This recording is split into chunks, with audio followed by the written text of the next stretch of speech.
Bienvenue sur cette vidéo un peu plus longue que les autres car elle traite d'un sujet très important qui est souvent mal maîtrisé parce que tout simplement on croit le connaître à force de l'utiliser tous les jours.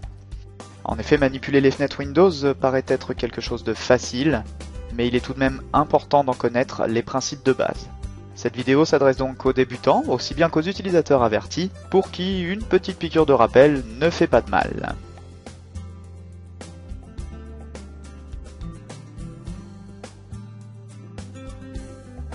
Commençons par expliquer brièvement ce qu'est une fenêtre.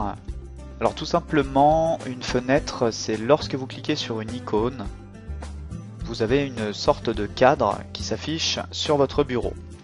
Que vous appuyez sur l'icône ordinateur, vos documents, la corbeille ou bien un programme comme Internet Explorer par exemple, tout va s'ouvrir dans des fenêtres.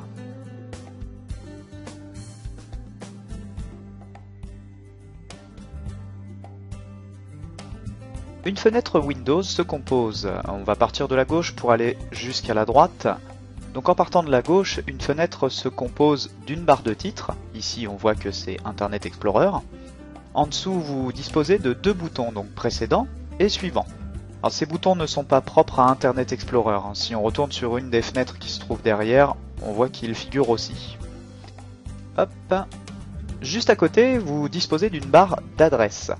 C'est ce qu'on appelle aussi le chemin et c'est ce qui vous indique là où vous vous trouvez. Donc ici nous sommes sur Google, alors que si je reprends une fenêtre derrière, on voit qu'ici on est dans Corbeille. Ensuite, sur la droite, vous disposez de trois boutons. Ces trois boutons sont dans l'ordre, alors on va voir à quoi ils servent. Vous avez en premier réduire, qui si je clique dessus réduit la fenêtre en bas ici dans la barre des tâches.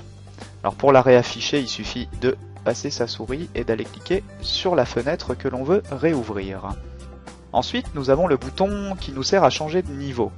Alors c'est pas toujours très clair, en fait ça sert à passer d'une fenêtre qui est comme ceci, petite et qui ne prend pas toute la largeur de l'écran, à une fenêtre plein écran, comme ceci.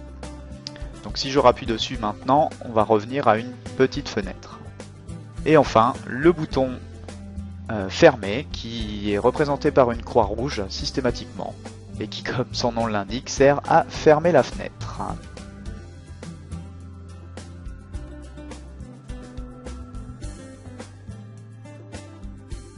Vous voyez que là, j'ai trois fenêtres qui sont actuellement ouvertes sur mon bureau. Malheureusement, sous Windows, elles se chevauchent. Donc il est parfois un petit peu difficile d'accéder aux fenêtres qui se trouvent derrière. Alors au passage, la fenêtre dans laquelle vous vous trouvez actuellement est toujours en bleu foncé. C'est ce qu'on appelle la fenêtre active. Si je clique sur la fenêtre qui se trouve juste derrière, ici, c'est celle qui est derrière qui passe en active et celle sur laquelle j'étais précédemment est passée à l'arrière-plan en couleur un peu pastel, un peu passée. Tout simplement. Pour éviter ce genre de chevauchement, on a la possibilité de déplacer nos fenêtres.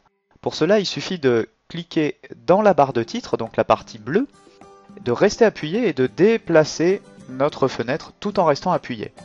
Lorsque j'atteins l'endroit à peu près où je veux que ma fenêtre se positionne, il me suffit de lâcher. Et on peut donc faire ça avec toutes les fenêtres que l'on a ouvertes. Regarde, comme ceci, voilà. Ensuite, ça ne résout pas le problème de chevauchement, c'est-à-dire que nos fenêtres sont toujours les unes sur les autres. Alors pour cela, on a la possibilité de modifier la taille des fenêtres. Par exemple, sur la fenêtre ordinateur, il m'est possible, si je passe mon curseur, enfin mon pointeur de souris sur le bord, vous voyez, il se transforme en une double flèche. Et cette fois-ci, si je reste appuyé, ça modifie la taille en hauteur uniquement de ma fenêtre. Si je prends le côté de ma fenêtre et que je fais la même opération, cette fois-ci c'est la largeur de ma fenêtre qui change. Vous avez aussi la possibilité de passer votre pointeur à l'angle de la fenêtre et ainsi vous avez, voyez, deux petites flèches en diagonale qui cette fois nous permettent de modifier à la fois la hauteur et la largeur. Ce qui est très pratique justement pour organiser nos fenêtres.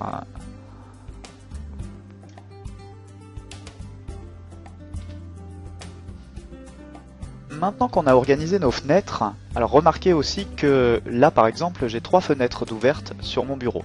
Donc on a mes documents qui ici sont assistant en ligne, on a ordinateur et on a corbeille. Si je passe ma souris dans la barre des tâches en bas, sur le petit dossier, on voit que apparaissent justement les 3 fenêtres correspondantes. Pour passer de l'une à l'autre, je peux soit cliquer sur chacune d'entre elles, les unes après les autres, ou alors je peux aussi passer par le fameux dossier en bas à gauche dans la barre des tâches.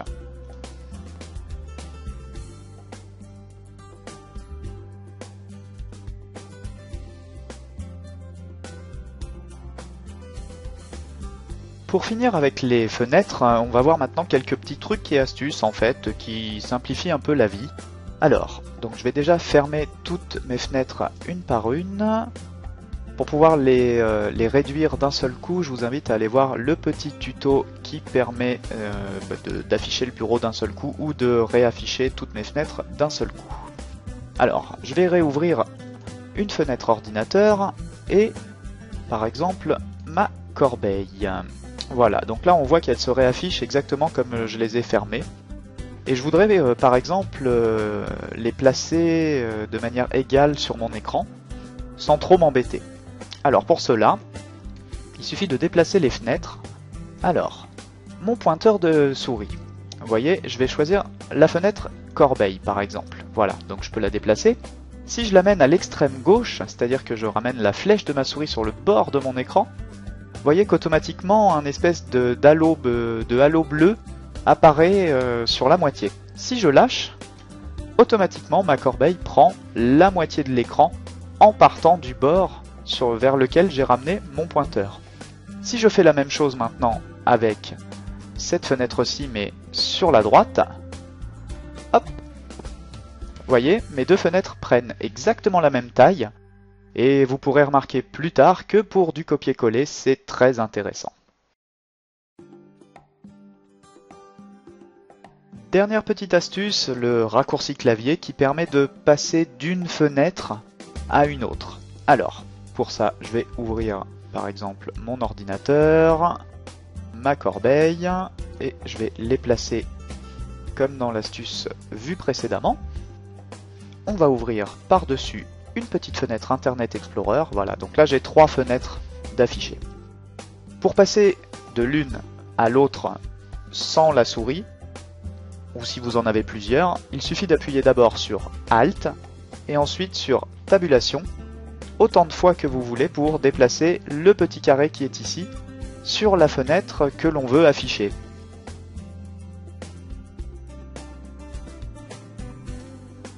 Cette vidéo est maintenant terminée.